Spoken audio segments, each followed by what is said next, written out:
Hello students, मैं वीरू, आपका online tutor. आपका बहुत बहुत स्वागत है Veeru the polity track channel पर।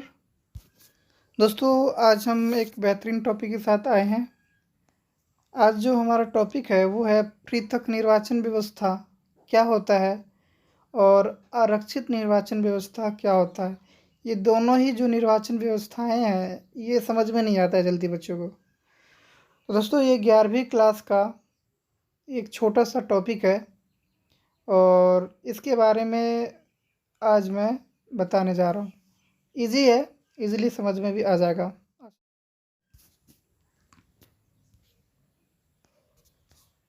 सबसे पहले हम पृथक निर्वाचन व्यवस्था की बात करते हैं।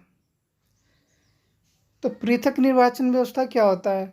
तो जब किसी एक विशेष वर्ग या समुदाय के लिए अलग से चुनाव करवाया जाता है, चुनाव की व्यवस्था करवाया जाता है, जिसमें मतदाता और प्रतिनिधि किसी एक विशेष समुदाय या वर्ग से ही होता है, तो उसे ही हम पृथक निर्वाचन व्यवस्था कह देते हैं।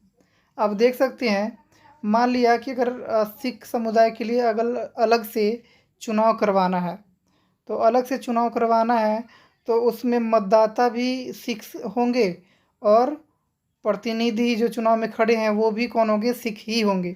तो ऐसे में सिख समुदाय के लिए क्या हो गया? अलग चुनाव व्यवस्था।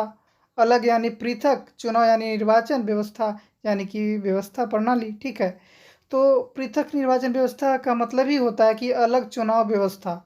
जब किसी समुदाय या जब किसी वर्ग के लिए अलग से चुनाव करवाया जाता है, ठीक है, और उस चुनाव में मतदाता और प्रतिनिधि किसी एक ही वर्ग या समुदाय से होता है। जैसे यहाँ पे इमेज में देख सकते हैं कि मतदाता भी सिर्फ सिख समुदाय के हैं और प्रतिनिधि भी जो हैं वो सिख समुदाय के ही है।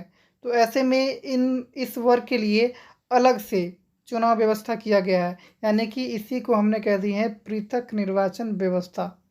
ठीक है, हालांकि ऐसा आज तक हुआ नहीं है आज़ादी के बाद से अब तक, लेकिन हाँ, मुस्लिम वर्गों के लिए अंग्रेज़ों ने 19वीं सदी की शुरुआत में ऐसी व्यवस्था लाया था जिसकी वजह से आज़ाद भारत जो आज विभाजित है भारत पाकिस्तान में, ये इसका काफ़ी ज़्यादा रोल है, क्योंकि आज़ादी के समय में मुस्लिम समुदाय ने पृथक निर्वाचन व्यवस्था की मांग किया था कि मुस्लिम वर्ग के लिए अलग से चुनाव व्यवस्था किया जाना चाहिए।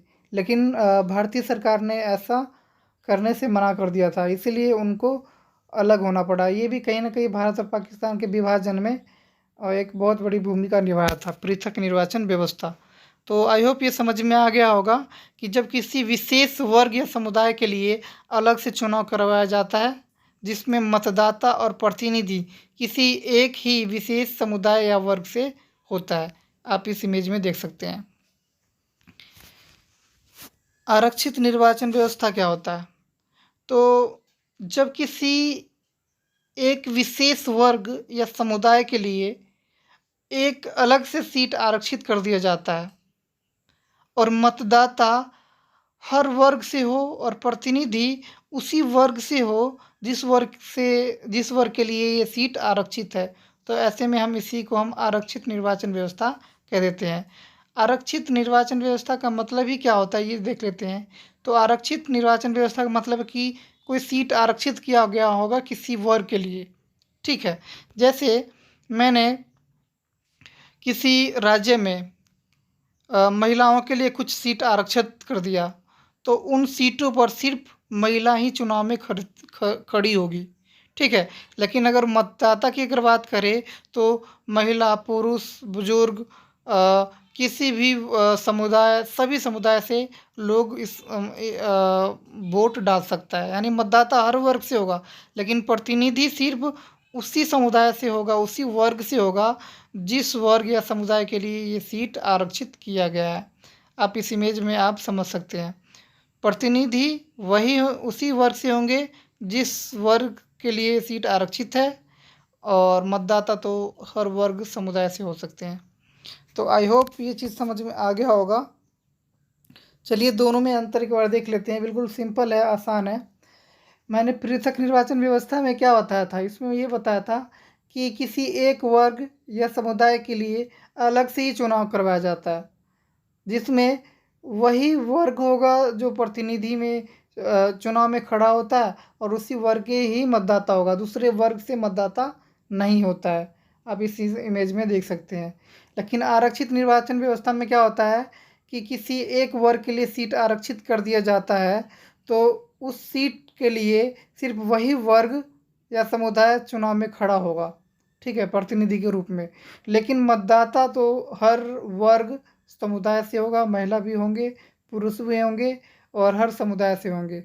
तो इस तरह से आरक्षित निर्वाचन व्यवस्था और पृथक निर्वाचन व्यवस्था में आपको अंतर समझ में आ गया होगा।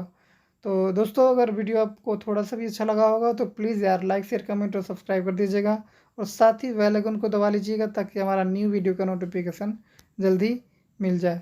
Thank you so much.